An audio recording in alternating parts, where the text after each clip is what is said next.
Bonjour et bienvenue dans cette vidéo du lundi 6 décembre 2021. Aujourd'hui, le CAC a repris 1,48%. Pour autant, c'est pas forcément un signe de retournement, puisqu'il a marqué quasiment au point près l'oblique qu'on avait vu ces derniers jours, qui prend appui sur le vendredi 19 et le jeudi 25 novembre. Donc il a marqué un point plus haut sur cette oblique, une oblique baissière, donc le CAC est appelé normalement à continuer sa correction dans les jours à venir. Donc toujours le support à 6671, qui s'il est testé ou enfoncé pourra vraiment donner un signe très négatif sur les marchés. Et à contrario, si on arrive à briser rapidement cette oblique, on pourra peut-être repartir vers une relance sur le CAC. Pour l'instant, c'est toujours la balle au centre. Donc ici entre 6866 et 6678 à peu près. On attaque avec les actions et on va commencer avant sur le Bitcoin.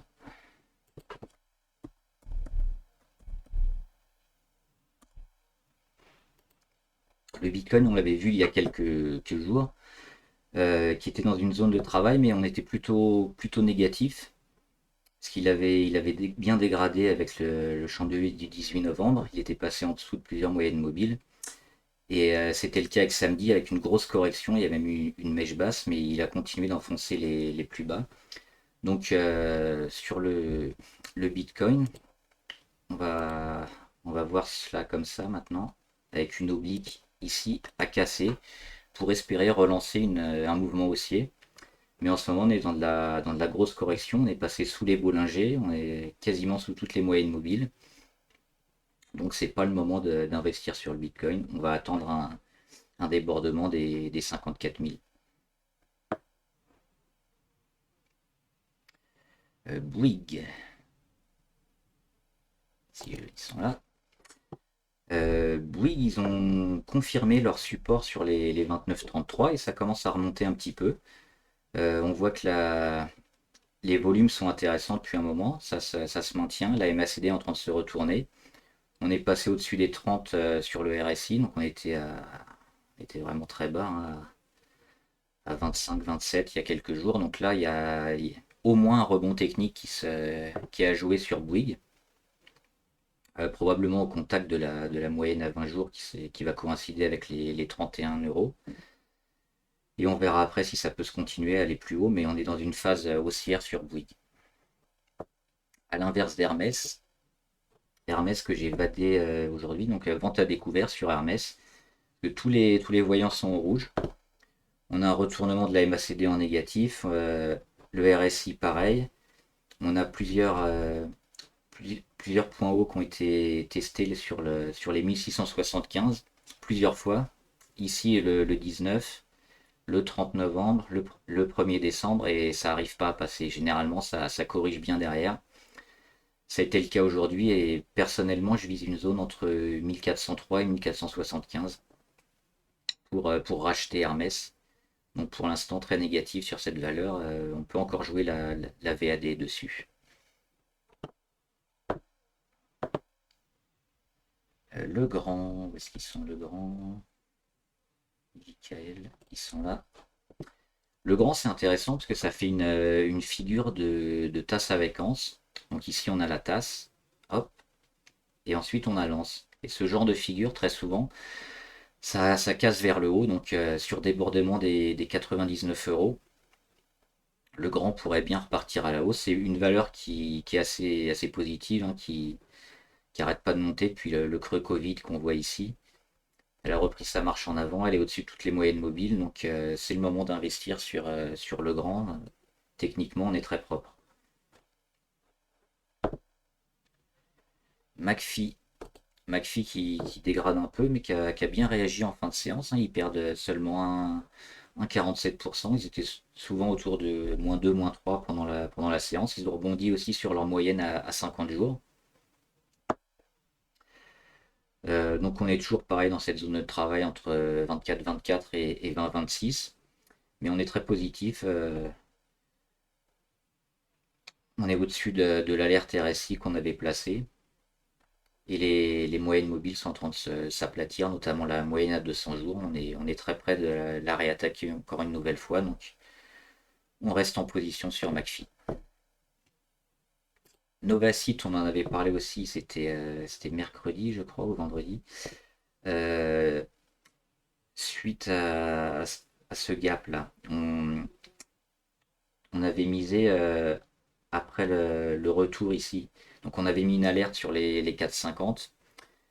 On était sorti de la position sur Novacite parce qu'à la moitié du chandelier, généralement, quand on repasse en dessous, c'est très négatif et c'est exactement ce qui se passe. Et il y avait un gap ici à 3,90 et la valeur avait de grandes chances d'aller la chercher. Donc c'est ce qu'elle a fait aujourd'hui.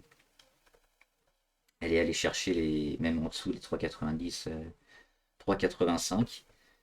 Peut-être une fin d'hémorragie, on ne sait pas. En tout cas, le gap est comblé aujourd'hui. Donc on va voir pour les prochaines séances si elle va pouvoir réattaquer avec les valeurs Covid, hein. Il y a beaucoup de valeurs Covid qui n'ont pas bien marché aujourd'hui, sauf Pfizer, je crois. Mais sur Novacite, on va attendre qu'elle retrouve une tendance. Pour l'instant, la chute est bien amortie sur ce support on va le marquer, sur ce support des 3,95. Donc pas trop le moment d'investir ou de vader cette valeur. Novo Nordisk, ça a été demandé à être analysé. Donc aujourd'hui, on est sur un petit support, mais autour de la moyenne à 50 jours. Mais on voit qu'il y a cette oblique là qui a été testée une première fois, qui coïncide avec plusieurs plus hauts. On est négatif sur cette valeur parce que la MACD continue de dégrader. On vise les 102, les 102 dollars pour après réattaquer l'oblique. Donc pour le moment, tant qu'on n'a pas passé les 107, 108, c'est pas très bon pour Novo Nordisk. On va se tenir à l'écart de cette valeur et attendre soit une petite correction sur les 102, soit qu'elle reparte vraiment. Nvidia, on en parlait aussi la semaine dernière. On disait que c'était pas forcément le bon moment d'acheter parce qu'elle était un peu haute et elle a corrigé aujourd'hui. Elle est à 290, donc elle est ici. Elle perd moins 5%.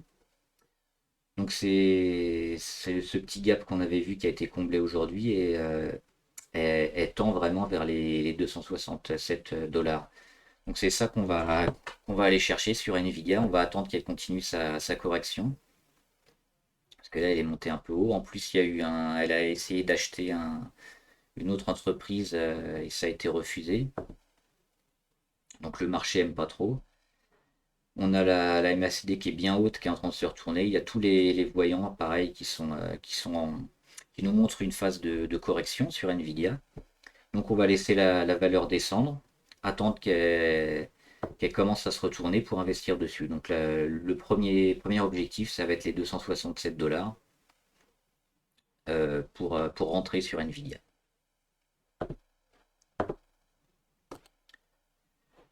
Orapi, on sait pas trop parce qu'elle a eu marqué un plus haut et un plus bas assez éloigné de son cours de clôture et de son cours d'ouverture. Donc elle maintient quand même, si on regarde pas la mèche, le cours est toujours sur cette oblique montante.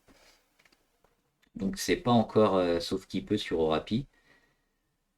Il va falloir rebondir très vite, continuer à suivre l'oblique et éviter de dégrader. Si on passe sous les 6,20, sous les 6,10 en fin de séance, là on sera très, très mal sur Orapi. Il faudra plutôt éviter cette valeur et partir. Mais là on est toujours bon, on tient la figure. On peut espérer un retournement sur les prochaines séances.